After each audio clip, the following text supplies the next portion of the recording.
Story 1. I can tell you what happened when I had a near miss. In that moment, I thought I was going to die, yet there was a sense of peace. A literal wave of energy came through me, revealing that there was nothing to fear. In fact, it felt like I was going home. There were no flashes of memories from my life, just this powerful wave of acceptance. I was actually disappointed when that feeling stopped and the near miss was avoided. It was the most intense feeling of love that I have ever experienced. I didn't want it to end, but then a series of strange events occurred, and I was back here. Story 2. Satisfaction that I lived, that I loved myself, and that it is okay to now die peacefully. I can't fight it. I won't. Story 3. I have a friend who touched a live wire when he was 11, and he said his life flashed before his eyes. One of the things he remembered was that wood doesn't conduct electricity, and because of that, he grabbed onto a wooden beam that saved his life. He thinks it's your brain searching for a way to save you. Story 4. I have legally died for 7 minutes and was brought back by a defibrillator. If you want to know more, I will share. Story 5. Well, since I don't have children and probably won't, I hope my dogs are already in pet heaven. They were good boys, and I miss them so much. I can't wait to hold them both and tell them how much joy they brought to my life. Story 6. I don't really want to think about that right now. I've been thinking about death a little more than usual lately. Story 7. That's a deep thought. I believe it would consist of moments, not necessarily the significant milestones, but the little things that meant the most without you realizing at the time. Like laughing with friends until your stomach hurts, sharing a quiet moment with someone you love, watching a perfect sunset, or hearing a song that resonates with you at just the right moment. Probably wouldn't be your resume. It would be your memories. Story 8.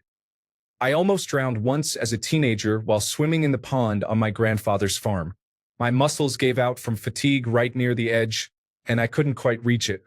I hallucinated Beavis from Beavis and Butt-Head splashing near me, seemingly drowning as well, screaming, "We're all gonna die!" My life began to flash before my eyes until my mind settled on one memory. My mother teaching me how to float on my back in water as a child. I relaxed and started floating, resting until I could make the last few feet to land. My mother saved my life years later with that lesson. Story 9. I pretend to laugh every day for 10 minutes, so that when I die and relive life's little moments, all I see are happy times. Isn't that the saddest thing you ever heard? I'm sitting in an empty room, laughing to trick my future self. Story 10. I don't know. Everyone has disappointed me, so the scary answer at this moment in my life is probably no one. Story 11. Since I have come close a few times, I can tell you that you do not think about your loved ones as most might assume. It is more of a feeling of not now, why now, like this, and your body starts to go into self-preservation mode. Story 12. My husband and son are significant parts of my life. I have been with my husband since I was 14, which makes it 24 years now. Saying he is my other half doesn't capture the depth of our bond. It is something truly beyond explanation. My son requires no explanation, I am sure.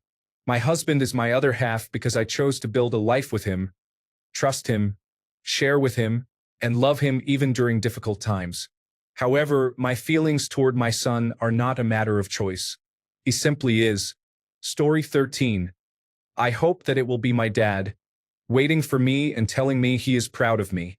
Or my dog, because he is my little love of my life. Story 14. Taking my daughter home after she was born. Going to the movies with my father to see Terminator. Seeing my wife come up the stairs after we moved in together. Watching Ghostbusters with my mother.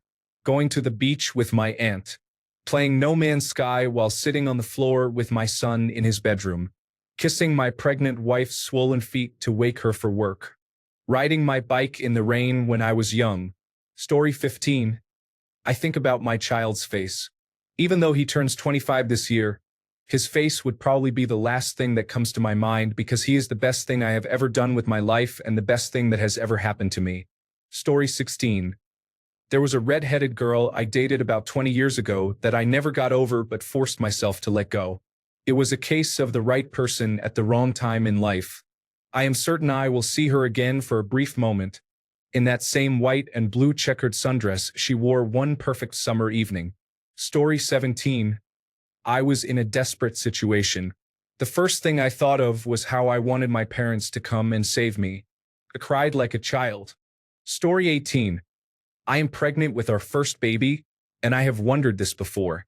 I will most likely see meeting my husband, marrying him, celebrating my pregnancy, and then daydreaming about what the rest of our life will be like together. I dream most nights about what giving birth and raising our baby will be like. Story 19. I believe all memories of life can flash before us, from the moment we are born to our last moments on Earth.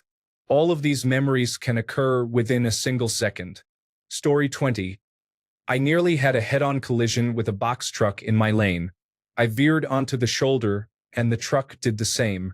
As I was doing this, I thought, what are your orders? It seemed as if I received the response I needed. Go this way.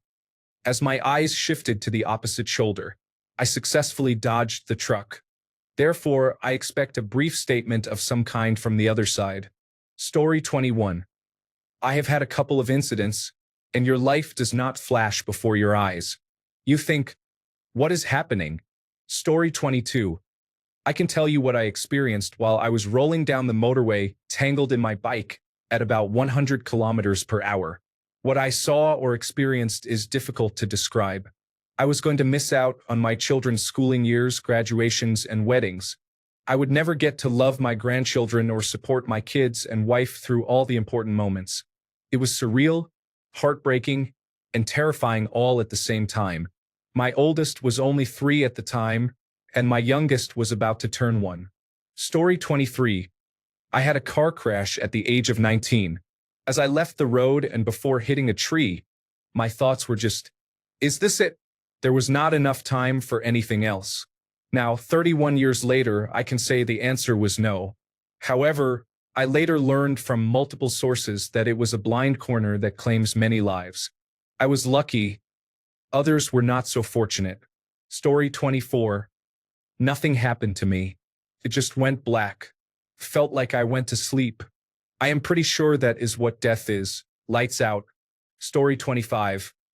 I nearly drowned a couple of years ago because a friend let go of the floater we were on after a slide ride. While I was drowning, I realized life was too short. As the water covered my ears, all I could hear were mumbles and screams from the water park and people going about their day.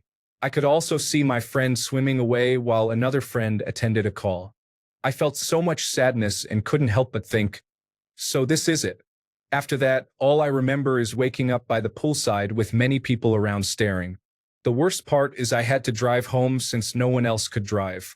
I haven't been close to a pool or the beach since. Story 26. In my case, it was my daughter's face flashing in front of my eyes as I almost suffocated from choking on my own vomit during a migraine. Instead, I put every bit of energy I could muster to take a small gasp. 10 tiny gasps later, I was finally able to take a full breath. It was the best breath ever. Story 27.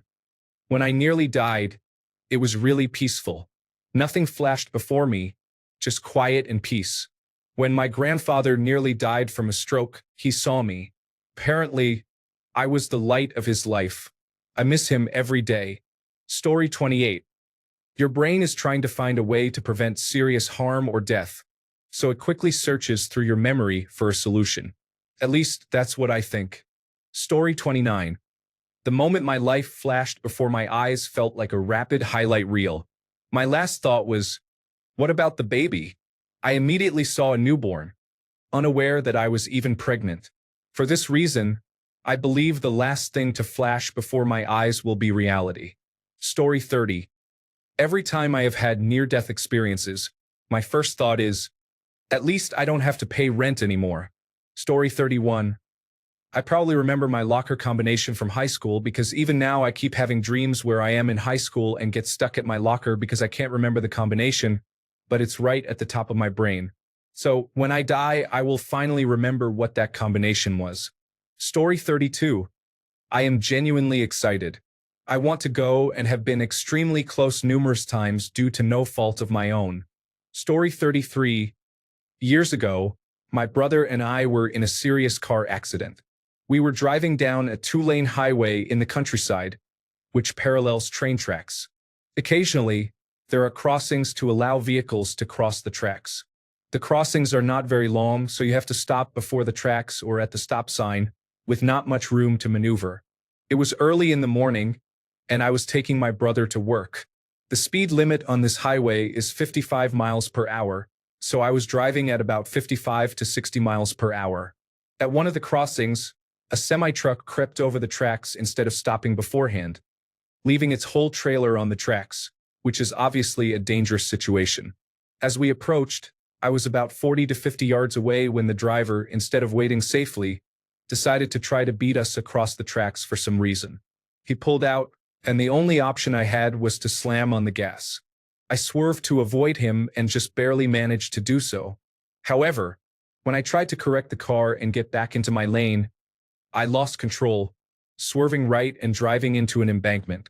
We hit hard, flipped 3 times, and landed upside down on the railroad tracks. The moment I realized I had lost control of the car, all I could muster was a monotone yell of, "No!" Every time I think about that yell, it makes me laugh because of how ridiculous it sounded. It would have been a hilarious last word. After the initial chaos, everything felt like it stood still. I could still feel the car flipping, but it seemed as though I was completely still, likely due to how tense I was. When we finally stopped moving, my brother and I checked on each other to ensure we were still breathing and okay. We had to climb out through the windows, and fortunately, we both walked away with just a couple of minor scratches between us. Nothing flashed before my eyes. I didn't see memories of my life or the faces of loved ones. Just a lame scream and complete stillness. Perhaps my body sensed that it wasn't going to be serious, so it didn't stress about it. Story 34. When an older man with an SUV almost killed me and my partner, there was no time to process strong emotions about it. The instant shock of "I'm going to die" was overwhelming, and before I could even finish that thought, there was nothing. I don't understand how some people find peace or how they manage to deal with such situations. I just remember tasting blood on my face, witnessing a horrifying scene, and feeling panic. We are still trying to recover, as the court proceedings have faced delays, and we have not managed to recover financially. We are barely holding it together while trying to support each other emotionally. It's tough. Story 35. It was ironic sitting in my own blood, pinned under 6 tons of steel, feeling cold, then as if I were in a foggy tunnel. The overwhelming peace sets in, and the pain has gone. Every time I walk the mountains I now live in, when it is foggy and cool, it reminds me of dying and coming back. There is another world that the living do not get to see yet. Another strange thing is that I have no fear of death or, for that matter, anything. I see the world entirely differently. This happened because I saved a young child from certain death and thought, "Hey, I have time to escape too." Wrong. Since coming back, I have developed a sense of sorts. I sense when death is near. Weird, I know. Once on a beach, when kids got in trouble, 2 were saved and 1 drowned. The other person and I just couldn't reach him. Another girl was rescued from a burning car, and a young man was involved in a motorcycle accident. The list goes on. It seemed that when I returned, I was given a task to do. I've never been the religious type, more so spiritual. It seems the path I needed to travel was there all along. The dying experience started this other path. I believe we are all given a circle to travel, and our life's circle intersects with others in certain ways. I think mine, like others here, has been slightly altered in its path after the dying experience. Story 36. Nothing. Your brain won't have enough time to show you anything. You're likely not even realizing that you're about to end it all. Story 37. At an emergency room once, I was getting admitted for something trivial I can't even remember. I was only there a few hours. The nurse who was checking me in was trying to put in 4 in the top of my hand. She kept pushing the vein with the needle, and it would move under my skin. She missed it multiple times, switched hands, and poked me a few more times. I swear she had it prior, But the last time she did, my blood pressure dropped and I fainted. They were really worried. I don't know if she introduced some debris into my bloodstream or what happened, but they said my pressure went flat.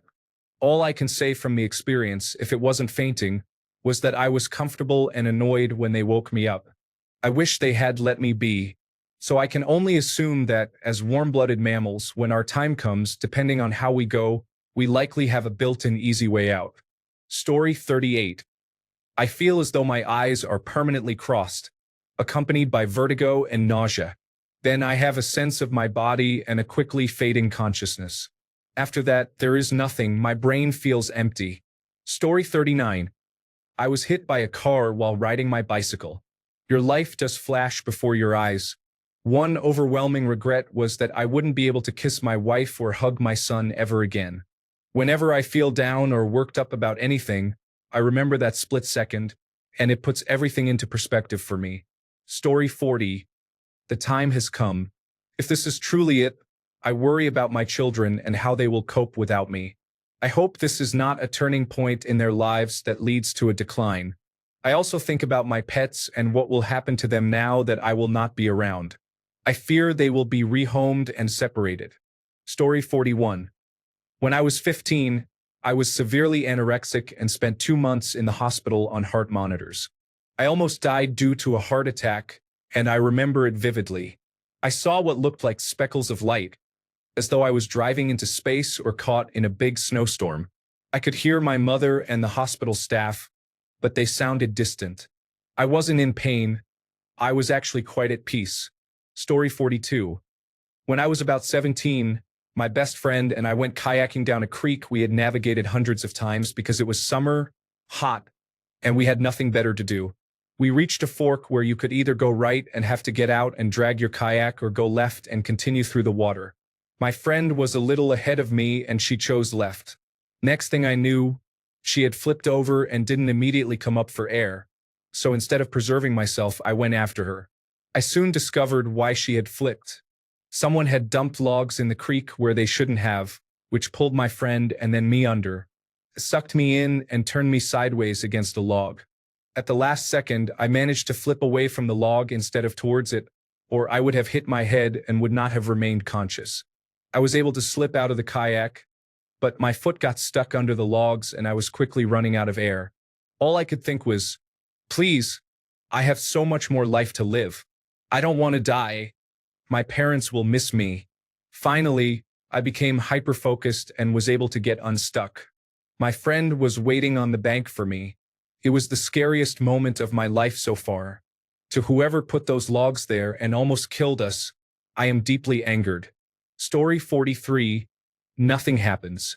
I was technically dead for 23 seconds, and the only thing I remember is seeing the drunk driver coming at me. You do not have time to think, and your brain seems to erase the moment it occurs. Story 44. There was a moment I had a few years ago, sitting in a field full of wildflowers, playing with my toddler-aged daughter, and I thought, I hope this makes the end real. Story 45. Having died before, it was nothing at first. Then it became all the memories I ever made with my husband, in an instant. After that, I heard his voice calling me back. Story 46. I probably spent a lot of money on shoes that I never ended up wearing. My closet is basically a museum of impulse purchases at this point. Story 47. When I almost died, I had a vivid experience with a few close people in a room where we usually hung out. We were enjoying ourselves, smoking and drinking, before I was brought back and woke up. This experience shaped what I believe today. When you die, you have a flash of your life or a created experience in your mind before the light goes out. This experience can be good or bad, depending on how you have lived. If you have lived happily, with no regrets or burdens, you will have a positive experience, free from fear or regret, almost like what heaven is said to be. Conversely, if your life has been filled with negativity, you may experience fear and regret, making it a hellish experience before your light goes out. Story 48. I know exactly what happened. It was like looking through a photo album and seeing pictures of me and my friends. Story 49. That one time on stage when I dropped my pick, made eye contact with a person in the crowd, and he flicked me a pick, I caught it and kept playing. That was 16 years ago. I no longer play in a band. I have small children and a wife. I still think about it daily. I will never feel that cool again. Story 50. My kids, my wife, my first wife, and probably my father. If I were to die today and there were any flash, I am pretty sure those faces would be there. Story 51. I saw this online somewhere, and it's really good, so I have to share. In your dying moments, you see a Jackie Chan-style closing credits blooper reel of all the times you hurt yourself. Story 52. I used to think dying was peaceful, like the last scene in a movie. Soft lighting, a memory or two, one final breath, and fade to black. That's the story we're told. The one we hope for. But that's not what happens. When the oxygen drops, your heart might still be beating, but your identity isn't. Thought, memory, the feeling of being someone. It all begins to slip. Not like falling, more like dissolving. That's ego death, and it's not poetic. It's neurological. The part of your brain that holds the idea of you is called the default mode network. When it shuts down, so do you. Not the body. Not yet. Just the voice in your head that says, I'm still here. Here's where it gets strange. The same thing happens on psychedelics. I've never taken them, just to be clear, but I've read enough first-hand accounts to recognize the pattern. Substances like DMT and psilocybin lead to ego loss and time collapse. People say they became awareness without an observer. That line stays with me. While that's happening, other systems light up. The temporal and parietal lobes start firing. They're responsible for memory, sensory input, and body awareness. That's why people see tunnels, feel like they're floating, or hear their mother's voice or the hum of the universe. It's not transcendence. It's breakdown. So no, it's not your life flashing before your eyes. It's yourself falling apart. No plot, no narrator, just ego death and whatever comes next. Story 53. As an unmarried person in my late 30s without children, I hope warm summer days with my dog at the beach will be my final thoughts. Story 54. I died once. You see nothing. Switched off like a light. If you see an accident coming, you are in shock and try to defend yourself. But some do not react. That's about it. Story 55. Realistically, I'd like to see my family. But seeing Obama is a close second. I once took quite a bit of LSD, and I felt a presence that showed me Obama. I saw his face plastered over everything. Everywhere I looked, it was Obama. My walls, my fridge, everywhere I saw his face. It was very amusing to me. At the time, I didn't know it was a higher power doing this. I thought it was just the effects of the drugs. I spoke to this presence while under the influence a few weeks later, and I know for certain it was a higher power. I enjoy playing Gary's mod. I've spent over 2,000 hours doing so. The first time I actually communicated with a higher power, I was shown an error symbol. To me, this signified that I was deeply known and deeply loved. I also saw the server I played on. It was like a screen on my hand. Then, I was asked, "Can you see me?" This text occupied my entire field of vision. I knew it was a higher power. You can dismiss it as just a drug-induced trip, but I communicated for a few hours, and the presence responded. This higher power is very loving. I have heard its voice without any drugs a few times. Once, when I was extremely sad and confused, all it said was my name and I felt love. I physically felt love. All of my back pain vanished. All of my physical pain was gone, at least for a moment. I don't know why I continue to suffer, or why so many others do. I do know that love transcends suffering. A deep acceptance of life, encompassing both suffering and pleasure. Death is a part of life. It marks the end of suffering, the end of watching loved ones die, and the conclusion of your chapter. From my experiences, though not explicitly stated, I believe we live forever. We will experience life again because it is good to live, it is good to love, and the difficult moments shape who we are too. In the final moments, you will be loved, and you are loved. You will see home, as so many have pointed out, and that home is the light, your true self. Know thyself. We are all, at the end of the day, interconnected. Our choices affect the reality of others, and their choices affect our own. Once this is realized, there is no division. We are all one. These words may not do justice to the concept of unity. I have experienced it, and it can be overwhelming. It was for me. In the final moments, personal reflections can flash before your eyes, revealing information about who you are, along with love. I am not afraid of death.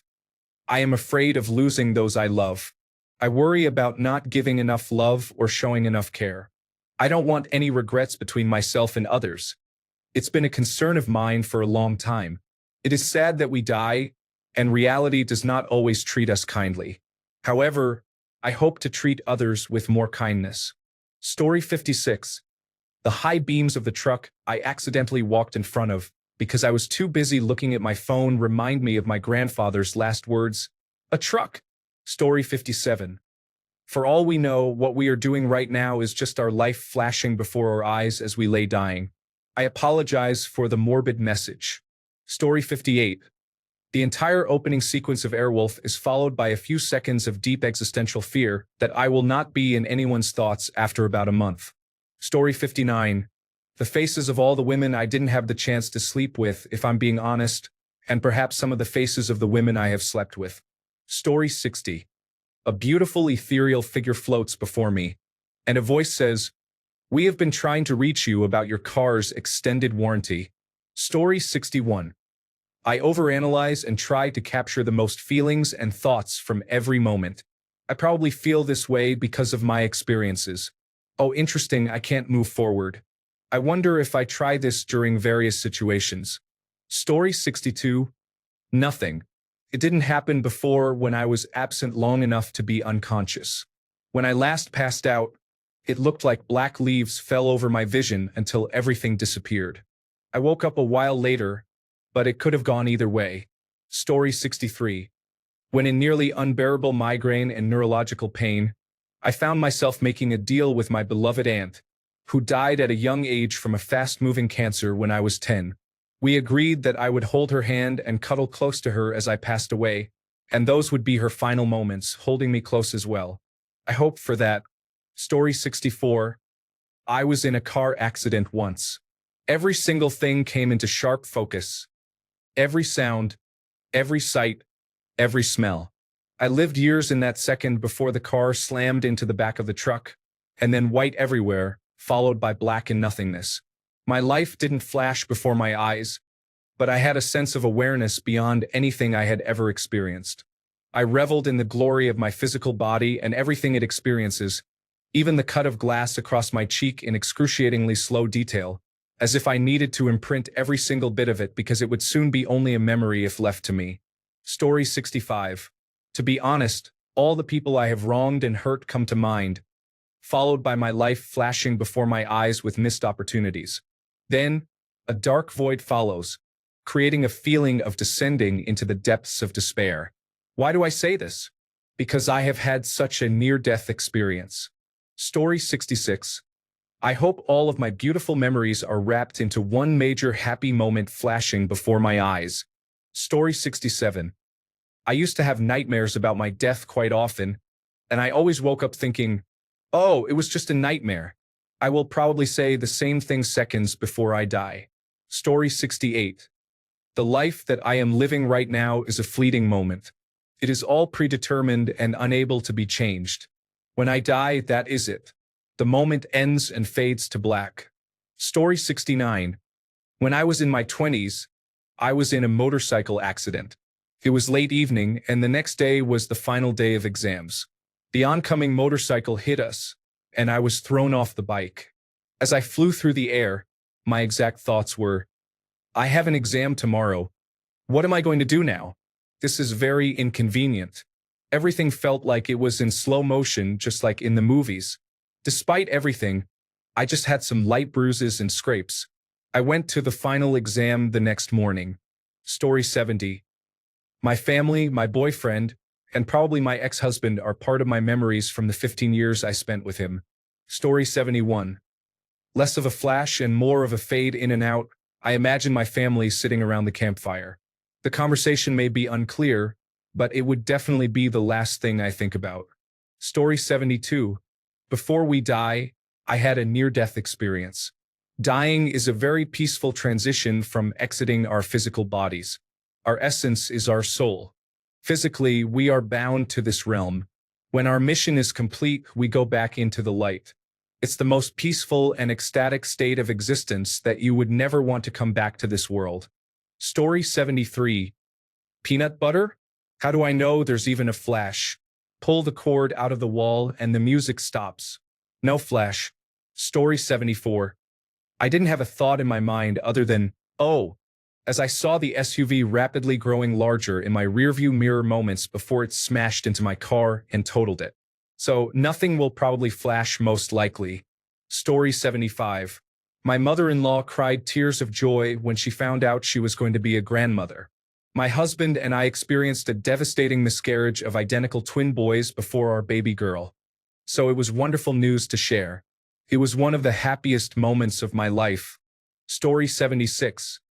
I have been researching near-death experiences. After you die, you are shown a summary of your life. Story 77. I had a very powerful dream once. It was the most intense feeling I had ever experienced, and it was peace. I had never felt peace like that before. Story 78. Probably all the changes I didn't get to fix. Knowing that I wasn't going to make it, I thought about how there's no time to address loose ends. Story 79. I know exactly how I feel about my children. Will they be okay? Was I there for them long enough? Please let them forgive me for leaving. In the end, they are all that matters. Story 80. My children. I think I would feel a lot of anguish because they are still so little and need me. If they were grown, I believe I would just feel relieved. Story 81. My life flashed before my eyes, and it was my dog and my husband. I felt sad that I wouldn't be able to say goodbye. Story 82. I can tell you what I wish would happen. I'd like a recap of moments where you almost died. Not as in being reanimated in a hospital bed, but more like that time you went swimming in that unknown river, or that time you responded kindly to that drunk stranger asking for some change. I have developed a reputation for being the don't ask him to do that, he does everything guy. In fact, I only do things I feel confident and in control about. I'd love to know if this is false confidence and if the fact that I haven't died yet is just pure luck. Story 83. I have been told it is your entire life from birth to death that flashes before your eyes, and it lasts only for a few seconds to a few minutes. Story 84. I had this experience in real life. It was a series of almost faded photographs shown as a slideshow. Some memories I had forgotten were all happy snippets of time. Felt good. I came to again, not sure how long I was unconscious, and there was a peace that has stayed with me since. That was 34 years ago, and I've never forgotten it. Story 85. Family. I know, it did happen. I just didn't die. I ended up disabled for life, needing crutches to walk after a driver reversed without looking. I was cycling directly behind him at very low speed when the impact occurred. However, it severely injured my ankle, and I hit my head on a parked car. I had bought a new helmet the day before, though there was nothing wrong with the previous one. Or so I thought. I suddenly felt the overwhelming urge to buy a new helmet. I must buy a helmet today. After the accident, I arrived home and checked my old helmet. There was a defect in it, including a split on both the outside and inside, on the side where I hit my head. As my head struck the car, all I could see was my family. I was dazed, but thankfully did not suffer a concussion. I had experienced a near miss before while cycling. I passed a side street where two guys in a van were present. One of them accidentally stepped on the gas and drove straight into me. Again, my family was all I could see. My deceased family, my dad, my brother, and my grandfathers. I cycled 20 miles a day for work as a home carer, but after being left disabled, I will never cycle again. Story 86. I believe there is an electrical surge or malfunction in our neural pathways as we die, which is what we experience. Story 87. I am like the greased-up deaf guy from Family Guy, avoiding the Grim Reaper. You didn't catch me when I was 4, so good luck next time. Story 88. Unfortunately, I have nearly died a few times. I have been attacked, stabbed, involved in numerous motorcycle accidents, and faced situations related to alcohol and drugs. During the times I thought I was going to die, nothing flashed before my eyes. One thing I will say is that you feel no pain. You feel warm, tired, and drift in and out of consciousness, but I have never experienced what is known as a near-death experience. Story 89. I fell asleep at the wheel in a 100 zone, with no drugs or alcohol involved, and hit a tree. While technically dead and waiting for the ambulance to arrive, which a passerby had called, I felt total peace. This feeling is something I still search for to this very day. Nobody believes me, but I felt there is definitely an afterlife, and I have been convinced ever since. The peace, with no thoughts, no worries, no panic, no stress, and no anxiety, was just out of this world. Then, in an instant, the feeling is gone as paramedics revive you. Pain and trauma hit immediately. The difference between suffering and peace is something that never leaves your mind. It was the most beautiful thing I have ever experienced. Story 90. I thought I was going to die.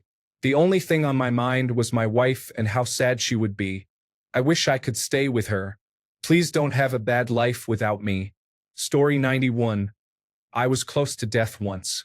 It felt like being in a dream right before waking up, where I was aware it was a dream and had a little control. There were no epiphanies, no life flashing before my eyes, and no feelings of love or peace. My brain and nervous system were confused, while my subconscious mind tried to make sense of it all. Story 92. I have a fair number of health issues, with my main ones being seizures and cardiac problems. I have experienced my life flashing before my eyes twice now. For me, it's not about fondly recalling the significant moments of my life. Rather, it feels like a finger swirling randomly through memories. Insignificant memories I haven't thought about in years, and nothing like what I have seen in movies. Story 93. I had a close call, and it's strange what went through my head. The most vivid thought I remember is realizing I might never see my mom again. My last thought before I almost drowned was, I guess this is it for me. It was oddly peaceful to accept that death is beyond your control. While it was still scary, it was also calming to let go of any illusion of control in this world. It was challenging to accept that I was going to die and then not actually die. What a roller coaster of complex emotions. Story 94. My to-do list. I believe there would be a panic about not being able to be there for certain things with my family. Story 95. The mistakes you made and the things you left undone. Unless you are young, then it's just confusion. Story 96. I don't know, but I fainted a lot when I was a kid. Right when you faint, everything becomes really noisy but also quiet at the same time. Everything speeds up but also slows down. I swear I think I even saw myself in the third person. So I'm guessing the same thing happens but on a very different scale. Story 97. I hope for a blend of every memory I have and every story I've heard. Let me capture the grand saga in one final attempt. Story 98. My memory is not reliable, so it will either be something I forgot, like, I left the door open, or something I will miss, like, I'm going to miss the finale of Invading Hollywood Stars' Houses. Story 99. If you consider it, your entire life is simply a slower version of your life flashing before your eyes as you face death. Story 100. My mom and siblings have a very close connection. Even at 40, whenever something bad happens, I want my mom. This is what I would imagine. Story 101. What I remember the most is the time I defeated the werewolf that kept haunting me in my dreams, the time I rode my bike for the first time, and probably my father because I love him. Story 102. When I had a near-death experience, all I felt was calmness and stillness. There were no memories or flashbacks, just pure tranquility. Story 103. A flash. A death selfie. Hopefully, nothing. It would be cool to not know and save a lot of the not yet thoughts. Story 104. I encountered a patch of black ice while entering the expressway and narrowly avoided crashing my car. Story 105. In my final moments, I have no doubt about it. My family means everything to me. It will be all the incredible moments we've shared together. Story 106. All my ideas, fixations, and fantasies come to me and criticize me, asking, "Why didn't you put more effort into us?" And we were so close to greatness. All you needed to do was see it. Or you're a talented writer, but your laziness means we all fade with you. Then we fade to black with my first significant creation, Noah King, saying, "That's all, folks." And then we transition to either heaven or hell. Story 107. I've been told I technically died before, but I don't remember anything significant. When I was 10, I was hit by a small car going about 40 miles per hour. Because the car was so slow to the ground, it popped me up vertically about 20 feet and sent me about 40 feet laterally, from what I've been told. The force was impactful enough that my shoes and socks popped right off. My mom and grandma were nearby. My mom was too distraught to remember much, but my grandma, who had spent decades as an emergency room nurse and was a Navy nurse in the Pacific during World War II, kicked into adrenaline and focused on the situation. There was also an off-duty police officer and a doctor in the area, as this happened by a popular scenic stop on Lake Superior, and they helped as well. I'm told that I was not breathing, and they couldn't detect a pulse for over 10 minutes, and even my grandma feared I was dead. However, I suddenly gasped loudly and then started screaming and crying. From my perspective, I remember crossing the road after believing I had adequately checked for traffic, but this car came around the corner faster than the rest of the traffic and caught me before I made it across. All I remember is looking at my grandma on the other side, trying to get to her, and then suddenly my field of vision shifted up towards the sky, and then black, just black and silence. Then I suddenly woke up with the bright sunlight beating down on my face, my back feeling like it was on fire, everything else aching like no pain I've ever felt before or since, and about a dozen adults huddled over me telling me not to move while I could hear my mother screaming and sobbing somewhere. I understand I probably did not truly come back from the dead, but that's the closest experience I've ever had, and it was underwhelming to say the least if that's what can be expected. Story 108. Some days, I want to sleep and never wake up, but then I remember that I did not clear my browser history. Story 109. The perfect playthrough of your life is not about how it was, but rather how it could have been if you had made the best decision every single time a decision needed to be made. Story 110. I mean nothing? If I die, I die. It was almost peaceful. It was like everything stopped, and there was no weight to me anymore. After it started, there was no reason to struggle. It was a kind of relief. It was over. That's it. Then again, I was drowning, so I don't know if that says anything. My friend dragged me up and untangled me while my brother called for help. It was a bit confusing, and I don't remember anything between the water and the dock. I think the drowning was more comfortable than getting the water out of me. That really hurt. Story 111. Every time I told my dog I would be right back and took longer than expected. Those guilty puppy eyes would haunt me until the very end. Story 112. A quick recap of all the hugs to the tune of Fragile will be great. I mean all the hugs. From friends and family, the forgotten ones, and the ones who remained. Story 113. I had a near miss, and I didn't see anything except what was happening. As if time had slowed down, filled with intense peace. It felt like my subconscious accepted it before my conscious mind did, leading to pure nothingness. I felt no stress, pain, or anxiety. It was only a few seconds, but it felt longer, just nothing. Then suddenly I felt shock and pain. The bliss lingered amidst the shock for a moment, but the pain quickly took over. It was like being wrenched away from happiness. It is rather depressing that facing my possible imminent death brought me the most peace and happiness I've ever experienced, even if only for that brief moment. Story 114. Probably not big milestones, but the quiet moments. Laughing so hard I couldn't breathe. The way someone looked at me like I mattered. Random sunsets I didn't think twice about at the time. I feel like it would be a montage of the little things that actually meant everything. Story 115. Childhood me, adult me, and old me are standing in front of me. Childhood me has the background of a garden full of green grass and pleasant sunflowers. Adult me has friends and relationships along with various fun elements in the background. Old me is sitting on a rocking chair in peace, drinking lemon iced tea, my favorite, and finally finishing Babel. Story 116. When I thought I was dying from LSD, I had a vision of being stuck in a hole that I couldn't climb out of.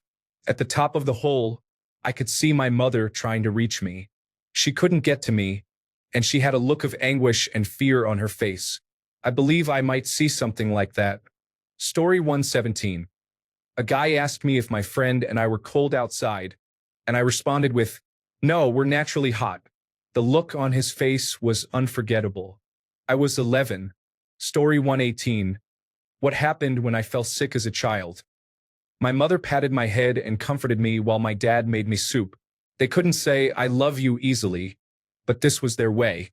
I know when I'm in distress, I think about this scene, and if I'm about to die, I would want this comforting image to flash before my eyes. Story 119. I have never experienced death, but for a while now, I am no longer afraid of dying as I was a couple of years ago. In fact, I look forward to it. I want to see what is next. Story 120. The thing that keeps me awake every night is a significant suppressed memory that I know was bad but can't quite remember. Story 121. I had a dream a couple of months ago that I believe represents what the phrase "my life flashed before my eyes" means. In this dream, I was at a house party in a rural area. There was a fire, music in the distance, woods surrounding the yard, and groups of people standing around talking with drinks in their hands. I walked into the house, and every room had a different theme. One room was a normal space with posters and old couches, while the next room had a tree growing through it, as if the house was built into the tree. Then I noticed that the groups of people didn't make sense. There were two of my friends talking, but I knew they had never met. I started to realize that there were even people there who had passed away. After waking up, it dawned on me that this was essentially a mix of my high school years and my 20s all in one scene. Where I grew up, someone always had a party outside of town, usually with a fire, and people typically gathered both inside and outside. I attended a technical school where students from various local schools came together, so I had friends from different places, and many never knew each other. I concluded that there is so much to cover in life. For life to flash before your eyes, your brain will group similar memories for efficiency. Alternatively, I was dreaming about how artificial intelligence would recreate a scene if I tried to visualize a party from my past. Story 122. I nearly died from drowning. I had the experience that people call having your life flash before your eyes, but it was about 20 years ago. It was not a movie of my life like many describe. It felt like my entire brain activated all at once to scan through everything I knew, looking for a way to survive. I do recall some memory recall, but it was very fast and not detailed. Since I didn't have much time, I assume the process lasted less than 5 seconds. Story 123. Having been in a situation where I thought I was going to die, my final thought was of family and love. Story 124. I have come close to dying a couple of times. Nothing flashes. You get super focused to react and fix the situation. Steer the car, break your fall, grab for the railing, leave without getting shot, and so on.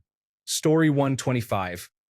Once, I accidentally passed gas in front of a stranger while lifting weights. I imagine it will be like that repeatedly. Story 126. Every time I think I am going to die, I just become very quiet and hope no one notices me. I will probably just be disassociating and trying not to be an inconvenience until I decide that I am really dying. Then I might ask for a ride to the hospital. If something does flash before my eyes, I hope it is all of the animals I have ever loved, my favorite moments with my friends, my boyfriend, and his precious children, the art that I have created, and the songs that I have sung. I hope I get to see my grandpa again. Story 127. Building the giant tower at my babysitter's for about 3 years. My dad physically abused me at the age of 8. An event occurred where I woke up from a seizure with Nurse Kelly by my side. I had brain surgery during the summer when I was 12. At 16, I experienced my first significant suicidal episode, and I felt the presence of the Holy Spirit moving through me. I was kicked out of our church at 17. My dad hit me with a paperback copy of The Shining. At 18, I had a Skype call with Darkmerd 113 after my parents confronted me for helping a friend who had been kicked out of his house. During that call, we both realized we had fallen in love. I spent that year crying in the kitchen at 3 a.m. due to PTSD, with Darkmerd holding me until the tears stopped. swaying to a song on Pandora that I listened to on nights when I felt suicidal. His last day of chemotherapy, we rang the captain's bell. We got married when I was 21. I was chosen to give a cute speech at Ollivander's wand shop during our Orlando honeymoon. I have a few customer highlights from my time as a delivery driver between 2014 and 2017. I had a brief drag career and participated in a montage of the 2016 election. Visiting the Orthodox Church, I felt the Holy Spirit move through me once again, as it did during my teenage years. There was a COVID montage, and I experienced an adoption miscarriage in 2020 at the age of 26. I grieved deeply, learning to live without children. I babysat Patrick at church when I was 22. There were incidents involving my cat Elvis, playing in Gypsum Creek just yesterday, and spending time with my gaming group, adult friends. I also engaged in my homeless charity, bought my house, and met my Casa child, creating a montage of my experiences from ages 27 to 30. Thanks a bunch for sticking around till the end of the video. Remember to subscribe, and until next time, stay awesome and goodbye.